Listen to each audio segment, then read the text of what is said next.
I think a lot more people are speaking out about this, and the more who do, the more others who feel able to as well.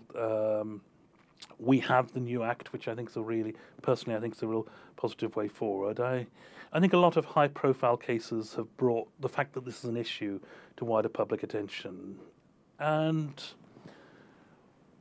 some will try to dismiss academic freedom and say that's just a right-wing issue. There are people on all sides of the political spectrum who care about this.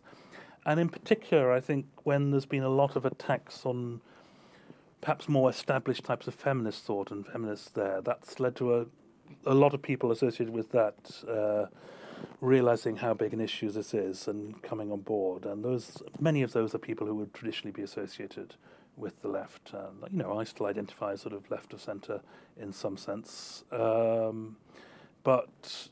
I think it's a big problem when we have too much ideological conformity within institutions. I do actually think we should have more conservative scholars as well. I think it's not a good state of affair when their perspectives are not sort of filtered into the whole discourse as well, even though I might disagree with them on some issues. Yes, I think the tide is turning to some extent, and I think some things were pushed to such an extreme that it could only do so.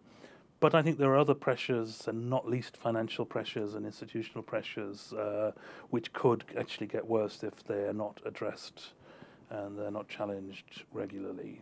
But on balance, I would say I'm optimistic. But sorting out the situation of university funding to reduce the amount of precarity for academics, to make academics feel more secure in what they're doing, I think that's an essential part also of creating a good culture of academic freedom, and there's a long way to go on that front at the moment.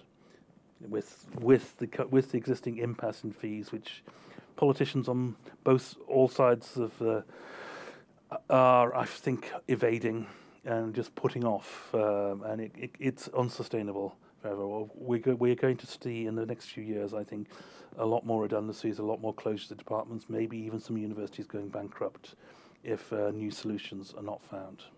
And that worries me very much, and that has huge implications for academic freedom.